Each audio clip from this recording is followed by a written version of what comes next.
Salut la team, deuxième vidéo un petit peu improvisée par rapport à la situation actuelle avec CrossFit. CrossFit en tant que marque, CrossFit en tant qu'entreprise et en tant que communauté aussi. Pour ceux qui n'ont pas encore vu la première vidéo, j'explique un petit peu les déboires finalement récents de Greg Glassman et de CrossFit.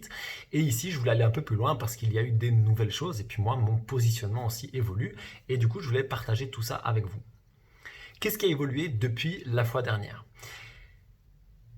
Il y a eu un changement de CEO. Ça veut dire que Greg Glassman n'est plus le patron de CrossFit au quotidien, c'est devenu Dave Castro, mais il est resté propriétaire de l'entreprise à 100%.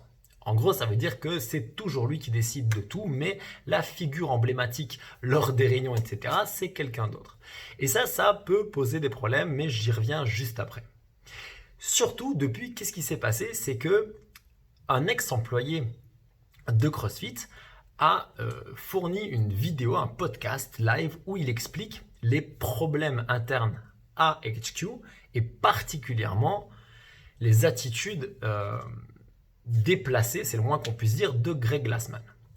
Je vais d'abord mettre le contexte et puis expliquer un petit peu le contenu. Cet ancien employé était des forces armées, il a travaillé pour CrossFit pendant, je pense, au moins 4 ans et il a pu assister à des choses qui l'ont vraiment choqué à l'époque. Il n'a rien dit et il a choisi maintenant de le dire, de le dénoncer publiquement et dans son podcast, il propose même à la fin d'avoir un entretien direct avec les gens de CrossFit HQ et que tout soit filmé sans être monté et d'être rendu public. Pourquoi? Parce que dedans, il vraiment propose des affirmations très très graves. Il parle d'harcèlement sexuel, il parle de gestes extrêmement déplacés par rapport aux femmes, il parle d'attitude que Greg Glassman pouvait avoir envers ses employés, de leur mettre la pression, de proférer certaines menaces.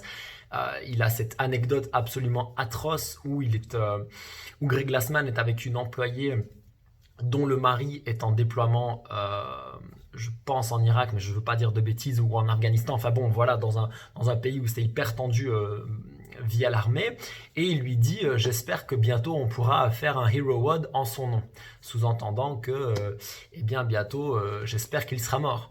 C'est quand même extrêmement glauque. Bref, donc Andy explique tout ça dans son podcast. Je vais vous mettre le lien dans la description vers le podcast complet en anglais et vers un article qui le résume en français. Suite à ça, ça a été beaucoup plus loin que la fois dernière puisqu'un paquet d'athlètes ont cette fois-ci choisi de ne plus représenter CrossFit lors des prochains Games en demandant vraiment le fait que Greg Glassman quitte complètement le navire. Parallèlement à ça, il y a eu aussi énormément de box qui avaient déjà choisi de se désaffilier et il y en a eu beaucoup plus. On parle maintenant de plus de 10% des box dans le monde qui ont choisi de se désaffilier. Alors, il faut toujours bien comprendre que ça, c'est un effet d'annonce. Ça veut dire que dans les faits, combien de personnes vont le faire effectivement quand il faudra retirer son annonce? Personnellement, je suis toujours affilié, mais ça, j'en parle juste après. Évidemment, ces comportements ont fait l'effet d'une bombe. On fait l'effet d'une bombe pour plusieurs raisons et une d'entre elles, c'est ce sentiment de trahison qu'on peut avoir parce que j'ai eu justement cette discussion-là avec un de mes coachs récemment qui est que Greg Glassman a accompli quelque chose d'extraordinaire. C'est juste incroyable avoir créé le CrossFit, l'avoir fait connaître et en avoir fait une méthode, un mouvement mondial et avoir révolutionné le fitness à ce point, c'est juste incroyable. C'est un accomplissement exceptionnel comme on en voit peu. Et ça, on ne pourra jamais lui enlever et on ne doit pas lui enlever. Ça, c'est un accomplissement qui doit rester vraiment dans son palmarès et ça, c'est exceptionnel. Parallèlement à ça, il y a la personne visiblement qu'il est en privé. Et là, par contre, on apprend quand même des choses assez violentes. Assez violentes parce que dans le podcast donc de Andy Stumpf, j'espère que j'estropie pas trop son nom, il dénonce beaucoup de choses comme je vous l'ai dit et derrière le New York Times a fait une enquête et un article. Alors quand le New York Times fait une enquête et un article, c'est qu'ils ont trouvé quelque chose. Notamment, ils parle de sources anonymes, il parle aussi de la femme de Greg Glassman qui s'est exprimée. Bon, elle a peut-être des intérêts financiers, donc voilà. Bref, ça a pris des proportions dingues. Quand ça va dans le New York Times, il faut bien comprendre quelque chose. C'est que ce podcast a déjà largement entaché la réputation de CrossFit et bien sûr de Greg Glassman. Et le New York Times encore plus. Et on en arrive dans une situation où Elijah Muhammad, qui est quand même un très grand athlète de CrossFit, très connu avec un palmarès incroyable, poste une photo sur Instagram de lui avec le drapeau de CrossFit dans une main et un bidon d'essence dans l'autre, sous-entendant qu'il va sortir brûler le drapeau. Alors, c'est pas du tout ça que je recommande, là je reporte juste des faits. Ce que je suis en train de dire, c'est que ça a pris des proportions dingues aux States. CrossFit est vraiment en train de voir toute sa réputation, toute sa crédibilité s'amenuire petit à petit. Ici, j'ai l'impression qu'en Europe francophone, en tout cas, on minimise vachement la chose. En gros, ça a fait un peu de buzz avec le tweet, et puis bon ben voilà quoi. Et moi, j'ai un vrai problème avec ça par contre. Je vous le dis franchement, j'ai pas un problème, chacun se positionne comme il veut, ok ? Mais j'ai un problème avec le fait qu'on le passe sous silence. Ça me pose un vrai problème. Qu'on fasse comme si rien ne se passait, ça me pose un vrai problème. Parce que dans les faits, Greg Glassman est largement en train d'être accusé de choses super violentes. Et personnellement, les abus de pouvoir, la maltraitance psychologique, la maltraitance des femmes, c'est quelque chose qui me va très loin. Et s'il s'avère que tous ces faits sont vrais, et il y a quand même beaucoup de personnes qui, pour le moment, vont vers le fait de corroborer tout ça, franchement, moi, ça me dégoûte sincèrement. Est-ce que ça veut dire que du coup, il faut arrêter le CrossFit ? Bien sûr que non. Est-ce que ça veut dire que tout le CrossFit est acheté à la poubelle ? Bien sûr que non. Ça n'a rien à voir. Comme je le disais dans la première vidéo, il faut distinguer la personne qu'est Greg Glassman de sa création et surtout de ce qu'elle est devenue. Parce que Greg Glassman a créé le CrossFit, mais c'est pas lui qui donne cours dans vos box.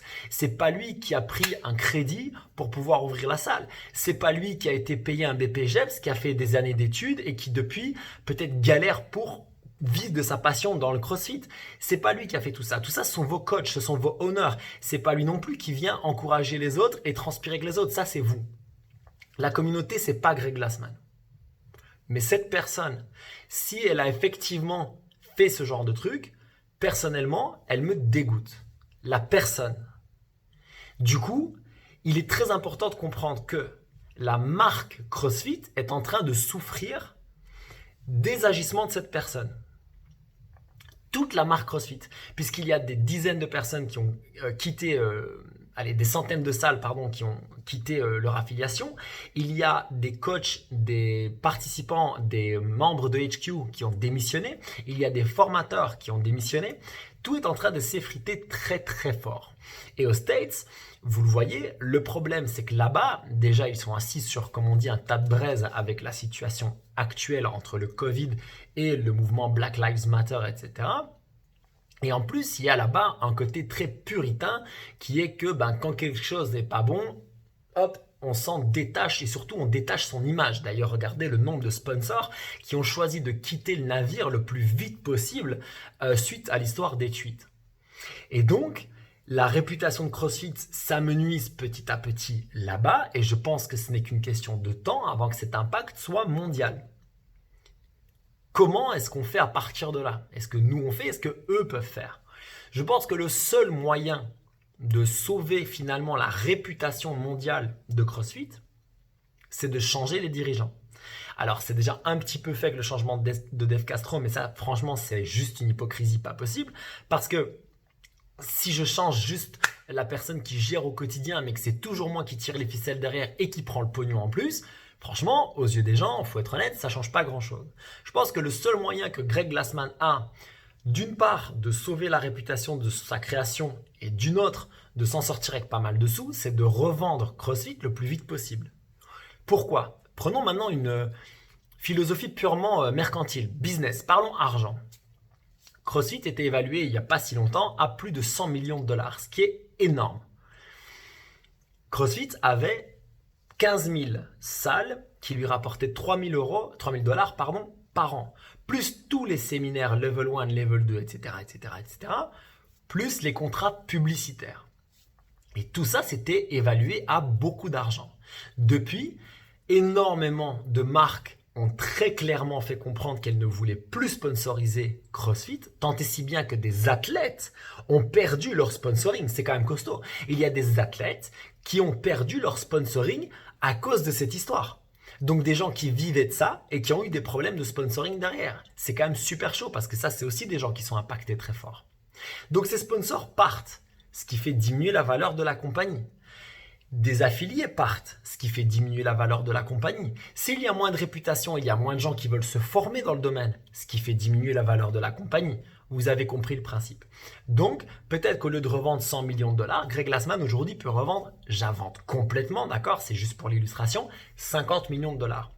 Great, sauf que s'il attend encore et que ça part encore plus en sucette et que du coup il y a encore plus de sponsors qui foutent le camp, encore plus de membres du staff qui foutent le camp, d'affiliés, etc., eh bien finalement il va peut-être voir le navire s'effriter petit à petit, finalement avoir des trous qui rentrent, de l'eau qui rentre et jusqu'au jour où ça va complètement se noyer.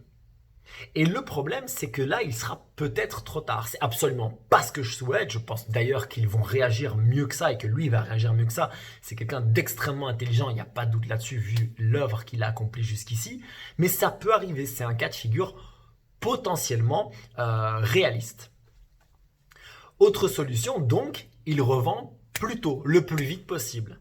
Et il met quelqu'un ou un groupe de personnes en charge de redorer le blason de CrossFit, d'une part d'assainir la culture au sein de CrossFit HQ, donc au sein de la marque, d'une autre de relancer la campagne de communication pour montrer que la marque a changé profondément. Et ensuite, il faut reconvaincre tous ces gens qui ont quitté le navire que on reprend une bonne direction. Et vous voyez, il y a du taf, c'est un fameux chantier. Mais c'est toujours possible. C'est toujours possible maintenant parce qu'il y a encore des milliers d'affiliés, il y a encore plein de gens qui veulent faire du CrossFit, il y a encore plein de gens qui veulent pas seulement faire du CrossFit dans les faits, mais aussi porter le nom CrossFit. Vous voyez ce que je veux dire? Moi, j'ai encore envie de porter le nom CrossFit Recan. J'ai encore envie de tout ça. C'est d'ailleurs pour ça que je ne suis pas désaffilié maintenant. Parce que je crois encore profondément aux valeurs du CrossFit, d'un CrossFit fait intelligemment. Je crois profondément en la force de la communauté. Je crois sincèrement qu'on peut faire des choses assez exceptionnelles dans les box que pour qu'on continue à les faire indépendamment de ce qui se passe avec Greg Glassman. Jusqu'au jour où. Et si ça n'arrive pas, tant mieux. J'espère que CrossFit va pouvoir justement redorer ce blason, recommuniquer, reconvaincre les gens qui sont partis. Et typiquement, quelqu'un comme Ben Bergeron, qui est quand même très influent dans le monde du CrossFit, très connu, qui est littéralement une star, dit « Moi, je me suis désaffilié, mais je suis prêt à me réaffilier si CrossFit me convainc qu'il prend une autre direction. » Notamment si Greg Glassman ne fait absolument plus partie de l'entreprise, plus du tout. Et si CrossFit peut me prouver qu'il prend une autre direction, alors je serai très content de réappeler mon club CrossFit New England et pas Community Fitness New England. Ça, c'est quand même extrêmement important. Ça veut dire qu'il y a toujours une chance que ça fonctionne. Donc pour moi, on est vraiment à un carrefour. On est vraiment à, d'un côté, Greg Glassman laisse les choses se détériorer, il va peut-être y avoir des procès, enfin ça va partir complètement dans tous les sens. Et je pense qu'un jour, CrossFit va souffrir beaucoup plus fort que maintenant. Soit il change de direction le plus vite possible en mettant, je pense plutôt un groupe de personnes à la tête de CrossFit pour relancer la machine. Voilà où on en est aujourd'hui. Ça prend quand même des proportions assez dingues, il faut être honnête, et je pense que ce n'est que le début, puisque notamment les Games ont été un peu reportés, et il n'est pas exclu qu'ils soient encore reportés. Il y a encore des athlètes qui se sont désistés pour les Games, donc ça va être quelque chose d'assez dingue à voir. Par contre, il y a eu le Rogue Invitational qui a prouvé qu'on pouvait faire une compétition online de qualité, agréable à regarder, avec des moyens techniques vraiment à jour, et c'était qu'un premier coup, donc on peut encore imaginer que ça s'améliore. Donc on va peut-être voir des choses exceptionnelles, que ce soit pour les Games ou pour d'autres compétitions à l'avenir. Je pense qu'il y a un beau potentiel de corriger le tir et de faire quelque chose de beau hors de la situation actuelle, comme malheureusement il y a aussi le potentiel de la laisser se détériorer jusqu'à ce qu'elle soit irrattrapable. Voilà où on en est aujourd'hui. Personnellement, comme je vous l'ai dit, je suis toujours affilié, je défends toujours le CrossFit. Je défends le CrossFit. Je ne défends pas Greg Glassman, certainement pas. Et croyez-moi, voilà, moi je pense qu'il y a forcément un fond de vrai dans cette histoire et franchement ça me dégoûte profondément. Et donc j'insiste lourdement, je défends le CrossFit, la méthode et la communauté. La méthode et la communauté. Pour moi, la personne qui l'a créé et l'entreprise, c'est autre chose. J'espère que c'était une réflexion qui vous a apporté voilà, quelque chose d'autres points de vue. D'ailleurs, je vous mets les articles, comme je vous ai dit, en lien dans la description. Comme ça, vous pouvez faire aussi votre propre opinion. Je vous encourage, comme d'habitude, à aller voir vous-même et partager avec moi en commentaire ce que vous en pensez. De grâce, comme toujours, de manière constructive. De toute façon, je vire tous les commentaires qui ressemblent à rien, qui sont haineux, qui sont agressifs et qui ne sont pas constructifs parce que ça ne m'intéresse pas ce genre de débat. Je les vire tous, que ce soit sur Facebook ou sur YouTube, peu importe. Tout ça, ça dégage. Merci beaucoup d'avoir regardé la vidéo et merci de continuer à avoir un débat constructif avec moi. Je vous retrouve très vite. Je pense que c'est demain ou après-demain pour une vidéo technique avec un super renfort et puis aussi de la nutrition. Prenez soin de vous et à très vite. Peace. Peace.